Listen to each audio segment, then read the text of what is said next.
panibagong vlog na naman tayo. Ayan, nagdala tayo ng bigas, nagpandar naman tayo ng makina. Papatuloy natin yung ating dinadamo rito.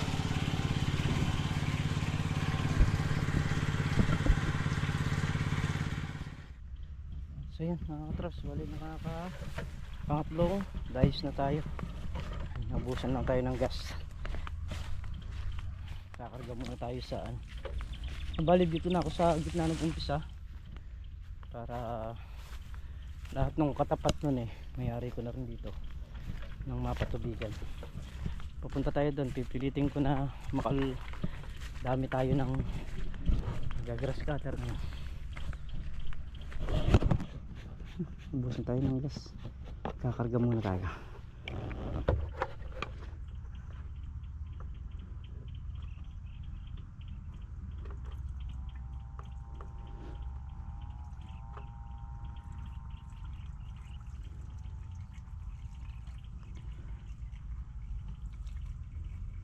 Pupunuin na natin para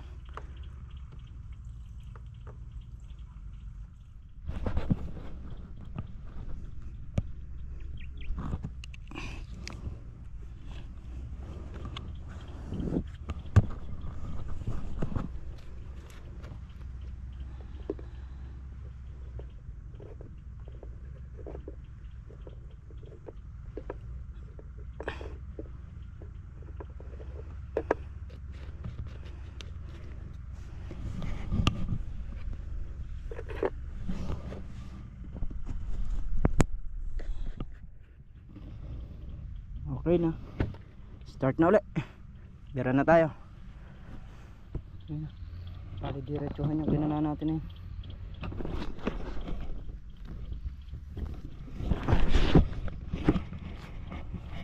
Puro diretsuhan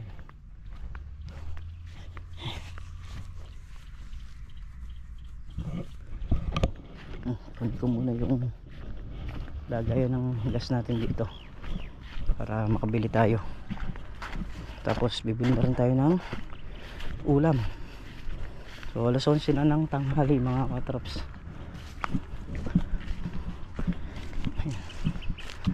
Tingin muna ako ng ulam saka yung gas.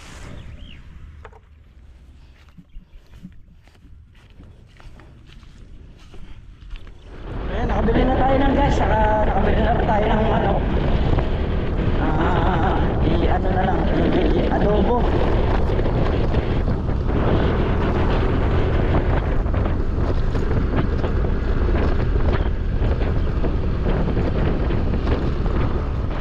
Bira na tayo. Alas 11:30 na ng tanghali. Ayan mga trops. Tapusin ko lang itong tatlong pagkakalahati na to para dumitaw na diretso yung ating paggagrass cutter sa agara na hanggang sa dulo. So nililist lang ni Meltong Vlog yung mga hose ng power spray para hindi na tayo naabala. And start na tayo. Yun ang mga katrops, lahat ng nakatapat nito na andito. 1, 2, 3, 4, 5, 6, 7, 8, 9, 10. Diretsuhan na lahat yan. Ito na lang yung hindi nasasama dyan, pero malamang diretsuhan ko na rin ito para lahat ng iwanan natin ay natatapos na. Bibiling lang ako ng talim tapos karga tayo ng gas.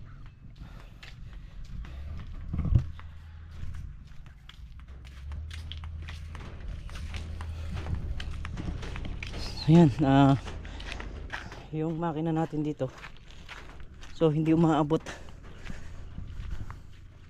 Ayan, hindi siya umaabot, malayo yung tubig. So, kailangan natin hukayin para magkaroon ng tubig dito at makapagpa tubig kasi malayo. So hindi namin maharap ngayon yan, mamayang hapon namin siguro kain yan pagka yung pauwi na kami, kasi siguradong mababasa kami dyan pagka hinukay na namin. Kaya mamaya na namin titirahin, diba rin bukas na makapagpatubig. Lahat nung nangyayari natin dito sa mga kalamansi natutubigan, malayo yung tubig, mas marami niyan yung hindi nakakakuha, lalo na yung banda rito dahil nga yung tubig sira daw yung pinto nung isang dam, so walang control, napakabilis bumaba ng tubig.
Ayun, mga traps, nakaapat na butas tayo rito. Bago natin bitawan, so diretsuhan na yan ang mga yan. Ayan, wala dyan hanggang doon sa may dulo ng saging. Pagtatapat-tapatin ko na to lahat nung mga na-grass cutter natin dito sa may dulo, sa gitna, tapos itong bungad, para kung sakali man na magpatubig sila, pwede makakapagpatubig na rito diretsuhan.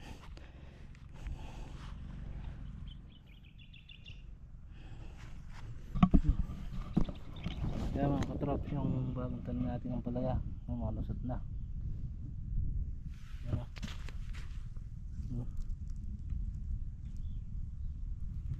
Mga nasa 40% na yun nakalusot.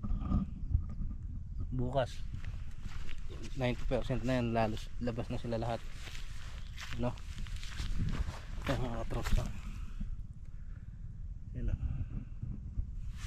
Yung bagong tanim natin ng palaya, yun, no? Papalabas na bukas, labas na yan.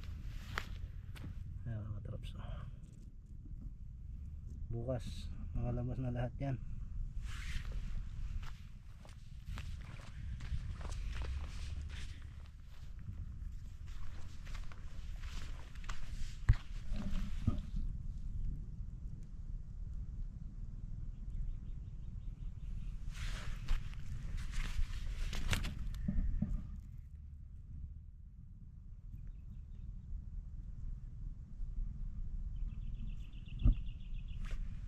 init ng GoPro.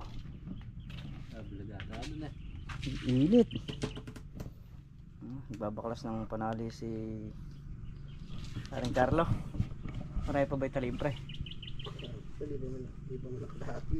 Hindi pa nangalahati. Wala na yan, parang yan itong may sinan.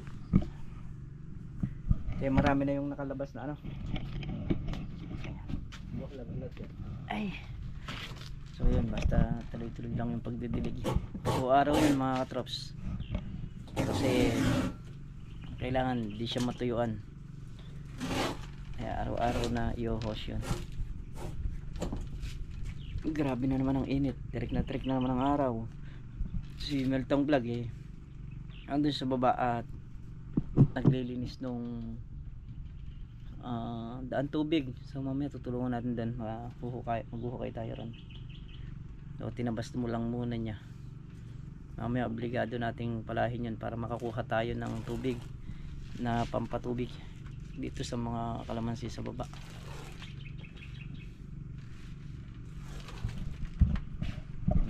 Kailangan doble, dalawa. Naubos na ba yung panali mo? Yung ginawa? Hindi pa. Wala na? Mga Nakaisat kalahati ako dito. Doon ito sut kalahating dyan. Yung buong buwa. Nakakalahati ko yung pangalawa. Oh, dami pala. So kailangan yan mga 1,000 piraso, no? Kasi kung 1,000 tulos to, 1,000 tali, yung pa mga kawayan. Ay, tirik na naman ang araw. Kailangan maano yung ano, kailangan makapaghasa ng talim. Hindi na tutulungan si Meltong Vlog doon.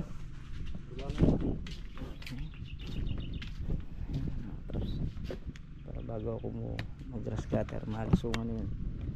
Para bukas kahit na host lang pre, kahit na host lang yan, matutukan lahat ng mga nalinisan. Oo nga, oo nga, ibig sabihin yan yung dayos kahit na tutukan lang ng mga host.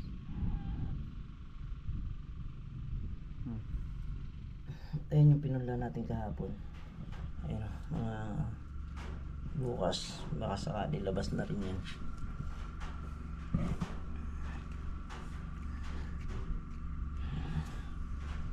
Ayun, start na ng paghuhukay.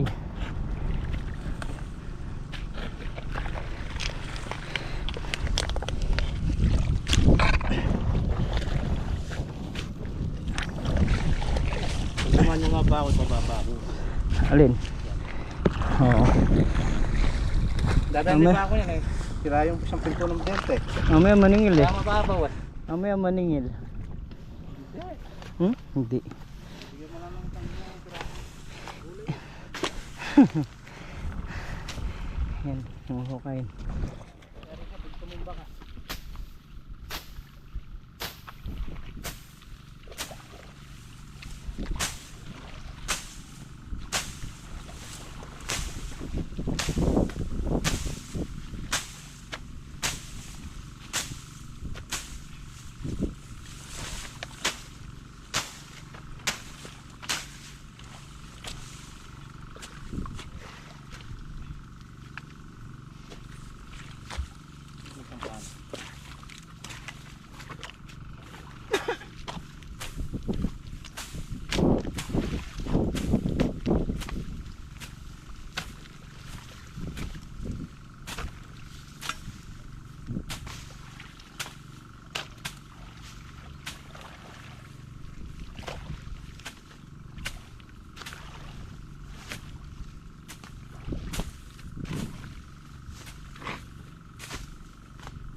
importante kasi pre, umaga siya tapos kaya natin dun. Malalim yun, no? Oo, dun maglalalim.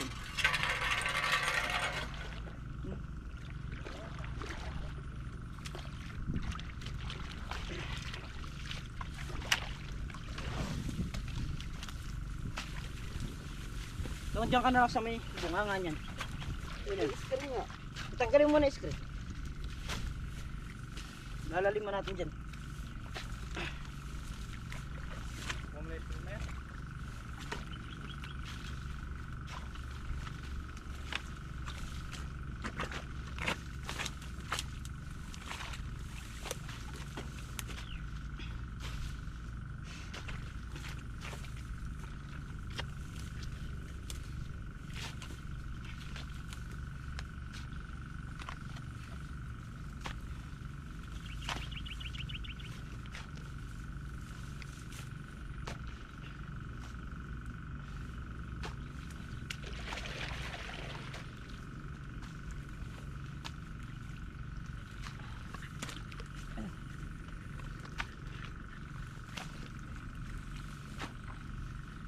May tekat.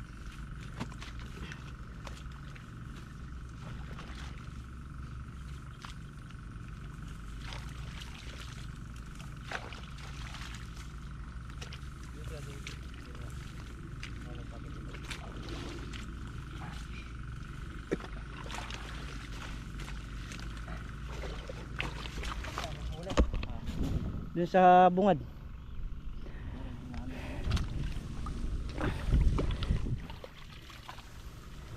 Yan na. Konting lalim na lang doon sa may puno, pinakapuno.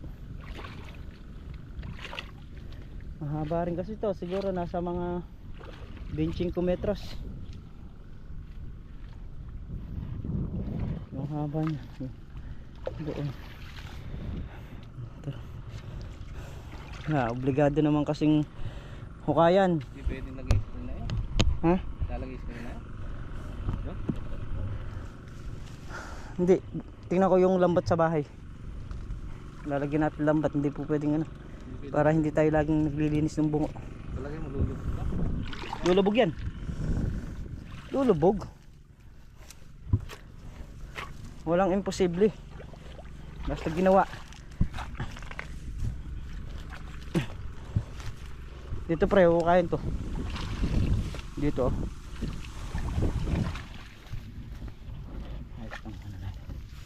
Bigat to. Ice cream yummy. Ice cream good. Hukayin natin dyan. Tapos lalagyan natin ng pinakabalong na malalim dyan. Para dire-diretso yung pusad ng tubig. Saka hindi maagad ng makina. Importante dyan, hindi maagad ng makina eh. Kasi pag naagad ng makina, bali wala rin. Mas malakas din kumain ng diesel nun. Kasi ang magiging buga nun, hihina, lalakas, hihina, lalakas. Kulang pa nga. Dito tira niya. Hangin tayo. Nakahangin pa. Dito na tira niya sa taas. Yung pinakapapatungan ng hose.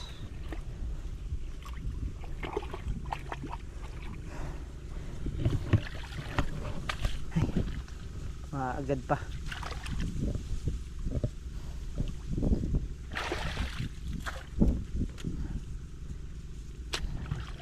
Kami sa taas. Okay muna kami. Yan. Makikita natin yung bukas pagka pinaandar kung maaagad. Tara. Tinamaan pa yung pa ako. Pala.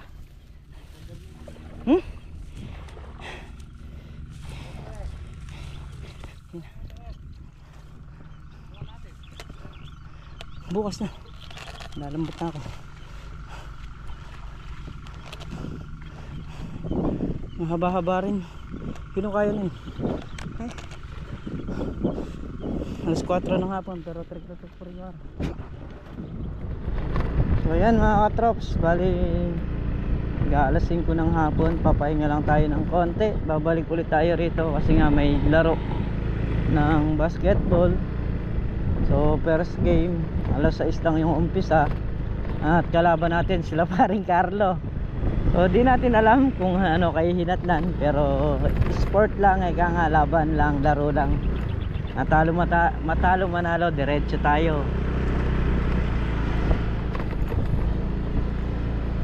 Ayan, bali dito ang daming tao sa tulay na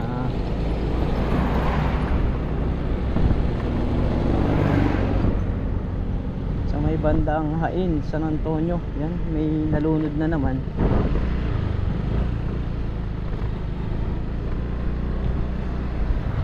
Seryoso?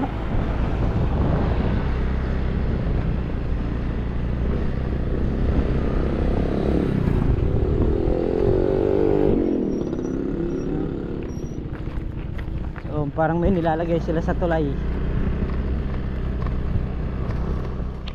So yun mga katrops, bali 5:30 na ng hapon at maya na tayo mag-edit siguro mga pag-uwi natin galing ng laro ng basketball. So ang start kasi ng laro is 6:30. So napahinga naman na tayo. At ayun saluyot, hindi na iluto ni Mrs. Katrops. So masarap yan sa tinapa. Ayan, so hindi natin alam kung papalarin o matatalo mamaya. Pag nanalo, 5-0 ang magiging standing ng Miguelito Katrops, at kung matatalo naman is magpo 4-1. Ayan. At sa muli mga Katrops, ayan, hanggang dito na lamang ito simpleng video. At syempre nagpapasalamat po ako sa inyong lahat sa suporta ninyo at sa pagtitiwala ninyo sa amin. Ayan, mag-ingat po kayo lahat palagi mga Katrops, saan po kayo naroon. Bye po sa lahat.